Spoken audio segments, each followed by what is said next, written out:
Hi everyone, and welcome to the next video in the series on Bobby Fischer's My 60 Memorable Games. This time we're going to have a look at a game he played at the Leipzig Olympiad against the man known as the Magician from Riga, Mikhail Tal, who was world champion at the time in 1960. Tal had a very potent attacking style, often sacrificing material to generate initiative. By his own admission, his sacrifices weren't always completely sound, but their psychological effects and the complications they created were unquestionable.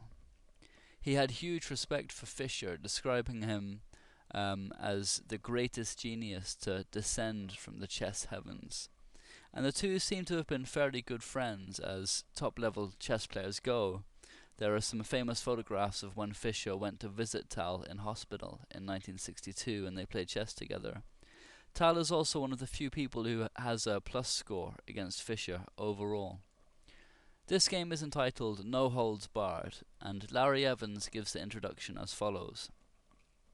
Their first encounter after Tal became world champion proves to be an old-fashioned slugfest.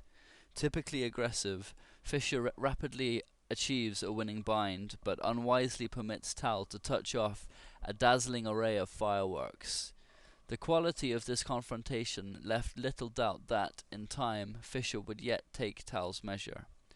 He did that just less than a year later, after Tal had lost his return match with Botvinnik.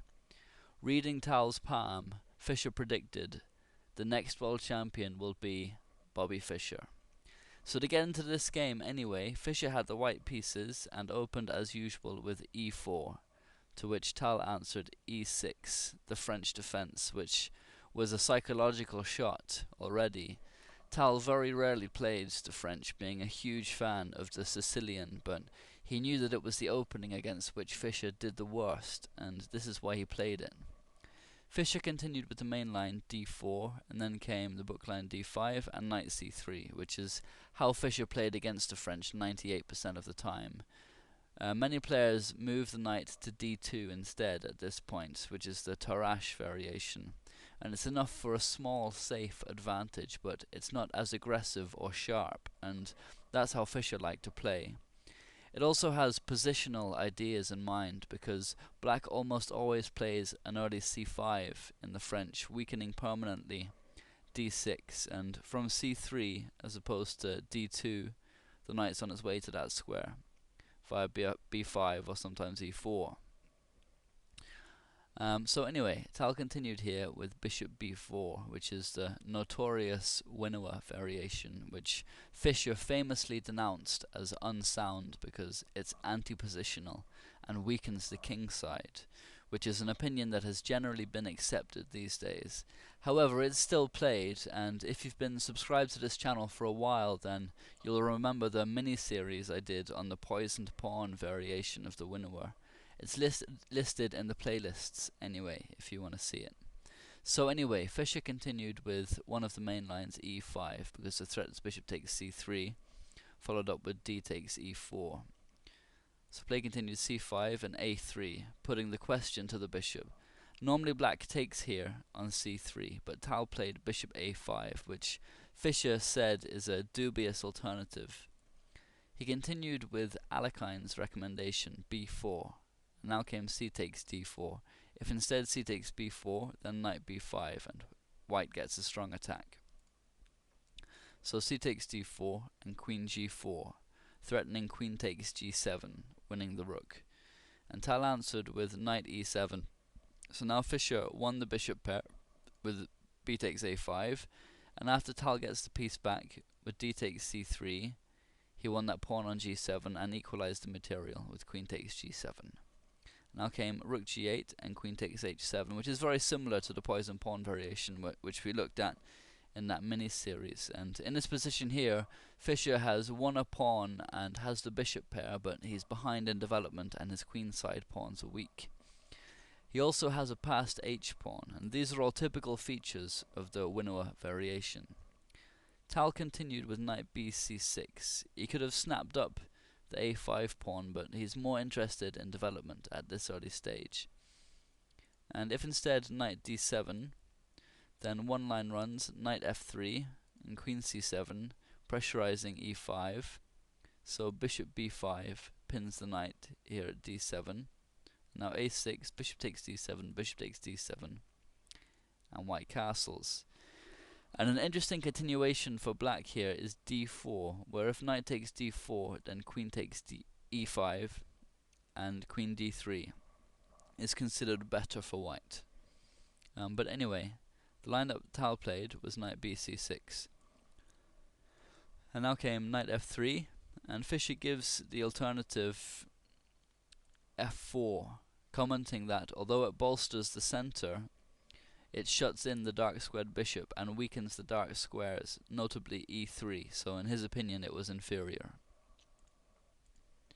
So, knight f3, and now queen c7. If instead queen takes a5 at this stage, then white can get a nice position with knight g5 with threats on f7. Now if the rook f8, simply f4 is now good, because it is very hard for black to stop the advance of white's h-pawn. Excuse me. So, queen c7, and now bishop b5, which Fischer wrote was harmoniously pursuing development without losing time, adding that also playable was bishop f4, where one line goes bishop d7, bishop e2, black castles long, now queen d3, queen takes a5, white castles, rook g4, with doubling rooks on the g file planned, and now bishop g3, which was played between Unzicker and Duckstein in Zurich in 1959, and it's a double-edged and interesting position. So bishop b5, anyway, from Fischer. Tal answered with bishop d7. It's important to note that playing instead rook takes g2 is dangerous after king f1, rook g8, and rook g1, adding a second attacker to the rook and giving white a big edge. Rook takes g1 is essentially forced, and after king takes g1, black's king will remain hemmed in the center, and there's no bishop d7 because of queen h8 check, winning the rook at a8, and meanwhile white can simply march his h-pawn to victory. And this is the kind of situation that black has to be very wary of when playing the winnower. So, bishop d7. And here Fischer castled. And he also pointed out that playing instead bishop takes c6, hoping to castle after bishop takes c6, would be unsound due to d4 threatening to take the knight, because white won't be able to take back because his g-pawn is pinned by the rook here at g8. So best play goes knight g5, but now queen takes e5 is possible. This allows queen takes f7 check, but after king d7, black has a significant advantage. Rook h f8, amongst other things, can come next. So, Fischer avoided that and simply castled instead. And now Tal castled long, which is wisely completing his development before going after pawns. So this one here on e5 or the one on a5. Taking on e5 is the line that Petrosian recommended after the game, but Fischer had of course considered that. If knight takes e5, the line he gave was knight takes e5, and after queen takes e5, bishop takes d7 check.